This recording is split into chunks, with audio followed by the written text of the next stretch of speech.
चौथा मौजज़ा, हरनी की फरियाद। हज़रत ज़ैद इब्न अरकम रज़ी अल्लाह ताला अन्हु फरमाते हैं कि एक मरतबा मैं रसूल अकरम सल्लल्लाहु अलैहि वसल्लम के साथ एक बद्दू के खेमे के पास से गुजरा तो वहां एक हरनी बंधी हुई थी। आप सल्लल्लाहु अलैहि वसल्लम पर नजर पड़ते ही हरनी ने अर्ज किया, या रसूल अल्लाह, ये बद्दू मुझे जंगल से पकड़ कर लाया है, जबकि मेरे 2 बच्चे जंगल में हैं। मेरे थनों में दूध गाढ़ा हो रहा है। ये ना तो मुझे ज़िबा करता है कि मैं इस तकलीफ से राहत पा जाऊं और न मुझे छोड़ता है कि मैं अपने बच्चों को दूध पिलाऊं। हरनी की फरियाद सुनकर आप सल्लल्लाहु अलैहि वसल्लम ने फरमाया, अगर मैं तुझे छोड़ दूं तो क्या तू अपने बच्चों को दूध पिलाकर वापस आ जाएगी? अर्ज किया, जी हां, मैं जरूर वापस आ जाऊंगी। हुजूर सल्लल्लाहु अलैहि वसल्लम ने उसे छोड़ा तो वो बड़ी तेजी और बेकरारी से जंगल की तरफ चली गई। अभी थोड़ी ही देर गुजरी थी कि वो खुशी खुशी वापस आ गई। आप सल्लल्लाहु अलैहि वसल्लम ने उसे खेमे के साथ बांध दिया। इतने में वो बद्दू भी पानी का मशकीज़ा उठाए बारगाह रिसालत में हाजिर हो गया। आप सल्लल्लाहु अलैहि वसल्लम ने फरमाया, ये हरनी हमें बेच दो। उसने अर्ज किया, या रसूलल्लाह, ये बतौर हदिया पेश खिदमत है। चुनांचे आप सल्लल्लाहु अलैहि वसल्लम ने उस हरनी को आजाद फरमा दिया। पांचवा मौजज़ा, खजूर का बाग। हजरत सलमान फारसी रजी अल्लाह ताला अन्हु मदीने के एक यहूदी की गुलामी में थे। इसी दौरान उन्होंने इस्लाम कबूल कर लिया तो यहूदी मालिक ने उन पर सख्तियां मजीद बढ़ा दी, मगर जनाब सलमान फारसी के पाए इस्तकामत में कोई लर्जिश नहीं आई। जब यहूदी की तरफ से सलमान फारसी पर मजालिम का सिलसिला इंतहा को पहुंच गया तो मुसलमानों को हजरत सलमान फारसी की आज़ादी की फिक्र सताने लगी। जब सलमान फारसी की आज़ादी के लिए यहूदी से बात की गई तो उसने बहुत ही सख्त शर्त आयद कर दी कि 1000 खजूर के दरख्तों के फलदार बाग के एवज वो सलमान को आज़ाद करेगा। किसी भी मुसलमान के पास इतना बड़ा बाग नहीं था।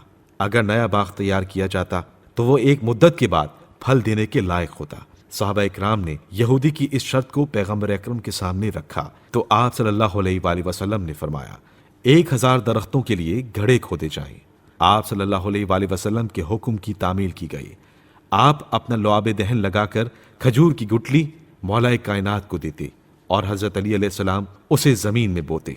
जब खजूर की दूसरी गुठली बोई जाती तो पहली गुठली से पौधा निकल आता।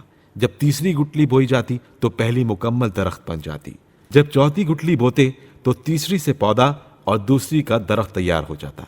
इस तरह रसूल अकरम सल्लल्लाहु अलैहि वसल्लम ने 1000 गुठलियां बोई और तमाम फलदार खजूर के दरख्त बन गए।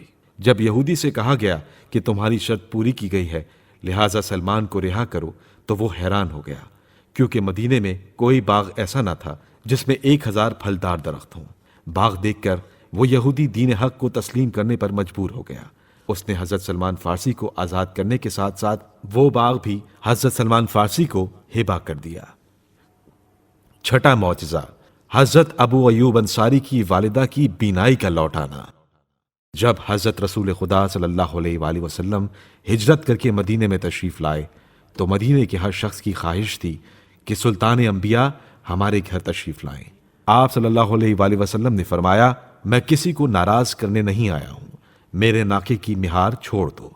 जहां हुक्म खुदाबंदी होगा ये रुक जाएगा और जिस घर के सामने जाकर ये नाका रुका मैं उसका मेहमान बनूंगा।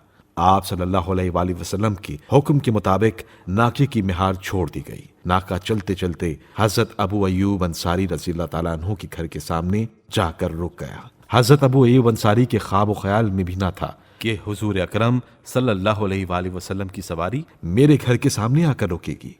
जब अबू अयूब अंसारी रज़ी अल्लाह ताला अन्हु ने हुजूर अकरम सल्लल्लाहु अलैहि वसल्लम के नाके को अपने घर के सामने रुके देखा तो खुशी से उनका चेहरा सुर्ख हो गया। वो भागते हुए अपनी वालिदा के पास आए जो कि नाबीना हो चुकी थीं। माँ को पुकार कर कहा, अम्मा जान मुबारक हो।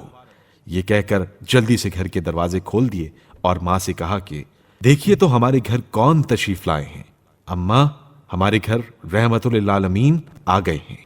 सरदार अंबिया सल्लल्लाहु अलैहि वसल्लम हमारे घर तशरीफ फरमा हुए हैं। माँ ने कहा, काश आज मेरी आंखें होती तो मैं भी अल्लाह के रसूल की जियारत करती। उस मोमिना खातून की ये बात रसूल अकरम सल्लल्लाहु अलैहि वसल्लम ने सुनी तो आप सल्लल्लाहु अलैहि वसल्लम ने अपने दस्ते मुबारक का इशारा किया اور حضرت ابو ایوب انصاری کی والدہ کی آنکھوں میں نور آ گیا، وہ بینا ہو گئیں۔